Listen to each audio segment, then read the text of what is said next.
prime time on the top game, it's a fine line. Man in the match, that's Daveye, he's the main guy, keep a close eye. Make sure you don't make no wrong play, cause I'm with Jose and Andre. When Cyrus comes to walk in, you better know that you are watching Premier League. Daveye, tell him what time we on, what time we on. Prime time, let me hear you say Premier League. Daveye, tell him what time we on, what time we on. Prime time.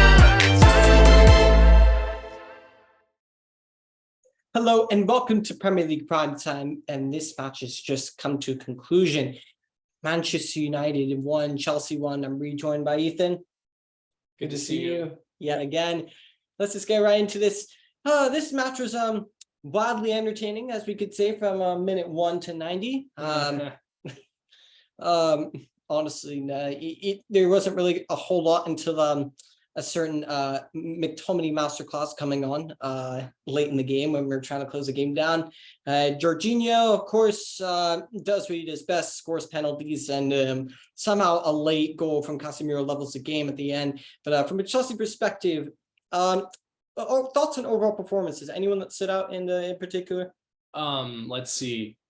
The front three were kind of quiet most of the game. There were some chances for Aubameyang and Sterling, and they were creating chances a little bit at the beginning, towards the end. I think the fact that we scored off a penalty given on a basically dead ball, a corner kick, sort of speaks to what the game was like. Not a whole lot of clear-cut chances. So the defense looked good. We didn't concede many chances. They did score that one goal, but again, that was sort of like a last-ditch effort. Pretty much. I think the defense looked good. Midfield was adequate, and offense was maybe a little shy today. I think that was just kind of the story for both teams. I felt like both teams kept trying to just hit on the counter, and it was just a matter of who's going to reset quicker. And it just came, at the end of the day, it just came out into just poor defensive errors, pretty much. Yeah. But let's get right into the player ratings. We'll start off in goal, Kepa, and I know you're saying for the game it would be totally Kepa-like if something like that at the end of the game were to happen. But overall, he didn't have a whole lot to do, but he made some good saves when he needed to. Good save on Rashford as well, an Eriksen shot which was fizzing into the lower corner. Kepa got a good strong hand to it. As for those who haven't seen us yet, we do our player ratings, of course, on the scale from 0 to 10. There are zeros in that case, if need be. But I don't think Kepa was deserving of a 0. Definitely not. But thoughts on Kepa today? He made the saves that he had to make, and he got a hand to that last goal. I mean, that's a hard shot to stop. So he looked good with his feet as well. He was pretty confident playing out of the back. So I remember that moment where who did he go around? Yeah, I think Anthony. Anthony, that's right. Yeah. So overall, adequate performance. Nothing spectacular. Of course, a clean sheet would have been nice, but I think something around a 7 out of 10. I mean, he made the important saves and he got beat once, which is, I think all you could ask for from Kepa today, he pretty much gave us. Yeah, that's fair. You could say that. Again, didn't have a lot to do, but of course that goal, that would probably be like the biggest sort of got a hand to it, but couldn't keep it out. But yeah, happens as a goalkeeper. We'll then go into the back three, which then changed in the 26th minute, roughly then to a back four. I'll start with the mainstay, Thiago Silva. Pretty much faultless for most of the game. Agreed. Yeah. He's one of those players, at least today, it's like, you have to think back. Was Thiago Silva on the field? And you're like, yeah, that's right, because you didn't see him mess up once. He does his job without making a big scene of it. So, I think he was basically faultless. I don't know, maybe an 8 out of 10, a 9 out of 10. You really can't ask for much more. Again, he was not at fault for the goal, and aside from that, he looked good. So that's very fair. I'll go with the right center back, Trevoh Chalobah. Thoughts on him today? He won a good header on that corner kick. That was hit the bar as well. So close effort, contributed something offensively. He always looks good with his feet going forward, getting the ball out wide. His distribution's always good. And again, he played great. I think the back line itself played well. I would say they're all maybe sitting somewhere around like a 7 or an 8. We did concede that one goal, which is hard, but it was nearly a shutout. Yeah, it was very close to shutout. Cucurella, we'll just give him a standard 5. Didn't really have enough time. No. You didn't have enough time. I'll go into Ben Chilwell. Of course, he's the one who did lose out that header to Casemiro at the end of the day. I think for that reason, and for the fact that I don't think a lot of the offense really came through Chobel like it does sometimes. I think that, he's somewhere closer to maybe a 5. Not a standout game. I think you're sitting somewhere above that 5, that average level. As the game went on, he looked fine, he looked good, but that mistake at the end sort of drags that score down for me. That's very fair. Into the right back slot, Cesar Azpilicueta. Just like Bruno, I did see quite a bit of complaining and moaning and groaning, just a little bit, not as much as our wonderful Portuguese midfielder on the day. But thoughts on that? Aside from being a little vocal with the refs, I think Azpilicueta looked actually very progressive going forward and good, and he's a reliable defender. So I think he played well. It's hard to give out these ratings. You have to think about this scale as like it's a 1-1 game. So, you're not really rating these players the same way you would rate them in like a 4-0 win. So you have to think about he played well, he contributed, but he was not like a main contributing factor in the defensive line. I think those 3 in the back were the ones really holding it down. And I think that offensively, he got forward, he made opportunities, but there was no finishing coming from it.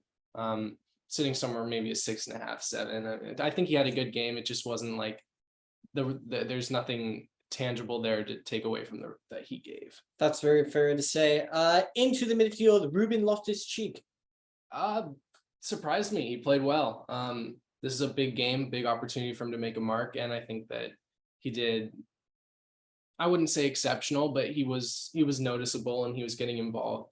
So again, I think this whole Chelsea team is going to come in somewhere around a 7 for me. I mean, it was a good performance. It wasn't a great performance. I think I'll put him somewhere around a 6 or a 7 as well. Mateo Kovacic coming into the game early. We did get to see I don't know if he was doing a madness after the game, throwing his shirt and his shorts into the crowd, attract quite a bit of attention through that, but that's right.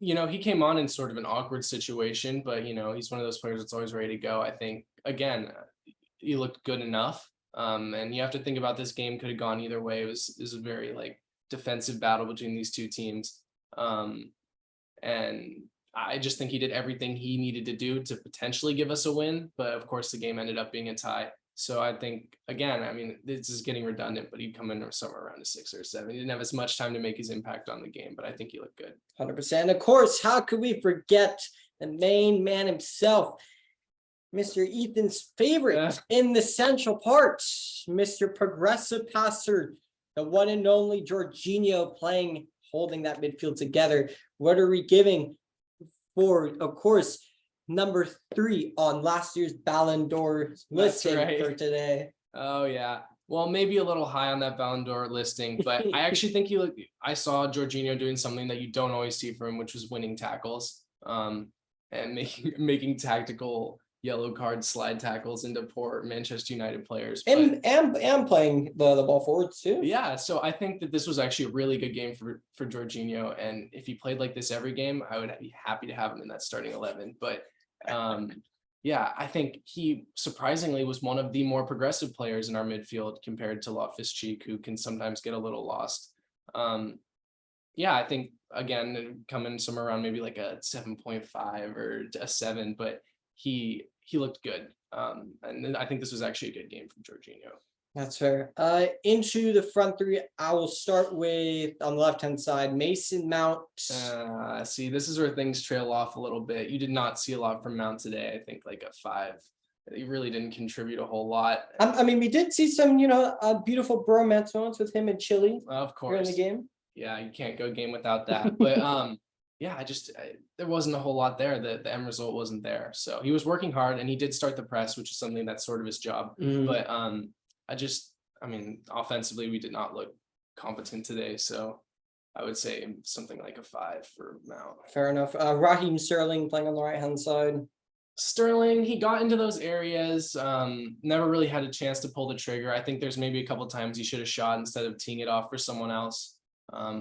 Made good attacking runs, but again, didn't give any end result up there. So I think maybe a 5 or a 6. Yes, sir. And of course, the man up front, Pierre-Emerick Aubameyang. What are we giving him for to? What did he have? 1 shot just off target? I mean, he looked He looked a little dead up there. That one shot that was just like slowly rolling. Dribbling by. Oh no.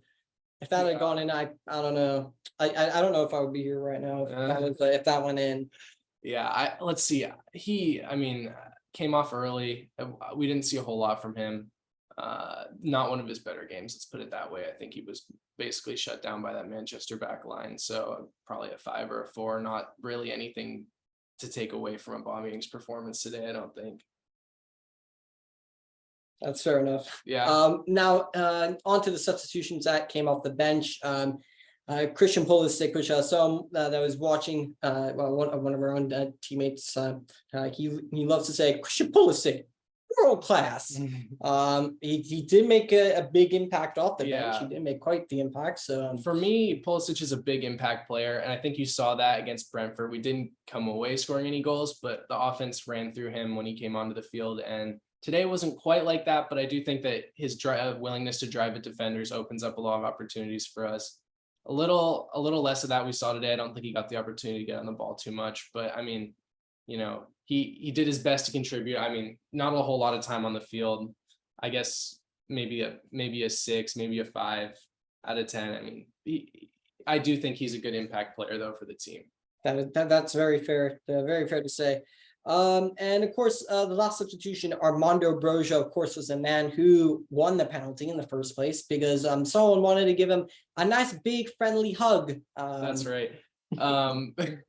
Yeah, well, we have to thank him for winning that penalty. And that reminds me, that's something I didn't touch on when talking about Jorginho that I think contributed to this being one of his better games was, of course, he finishes penalties. Broja, though, he comes on, he doesn't get involved in the game. He didn't have a whole lot of time to get involved in the game, but he makes his impact by getting that penalty. You know, he's willing to get into those hard areas to go to match up against players like McTominay who might give us something.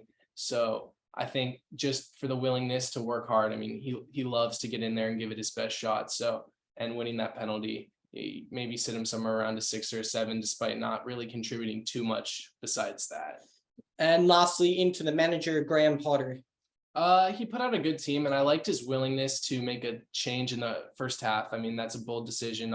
You hardly ever see that nowadays, or maybe ever. I don't know, but hardly. Yeah, so you hardly ever see that. And I thought that was like a bold decision. It was good to see, and I think it paid off. I think bringing Cucurella off and Kovacic on was the right decision at the time, and it didn't backfire in any way. So I think Graham Potter put out a good side. He managed to get a draw against a Manchester United team that were coming off a good win. So I think that overall an acceptable performance from Potter. And I think maybe out of 10, you're looking at something like a 6 or 7, sort of where I'm putting the whole team today. That's very fair. And there you have it. There is your post-match interview, of course, from Ethan. You will be seeing one from me, and but it won't be a rant, although I know, you like to see me absolutely lose my mind. If Aubameyang hadn't scored that, you would see me lose my mind. But there you have it. Make sure to stay tuned, and you will see mine very shortly. Thank you so much for your time watching this, and let us know in the comments down below, what are your thoughts on the topics that have been in store in this feature of Premier League Primetime in the comments down below. Smash like on the video and subscribe to the channel, and be sure to check out our other platforms on Instagram, Spotify, and Apple Podcasts, and wherever you are watching this in the world. We hope you have an absolutely fantastic day / evening.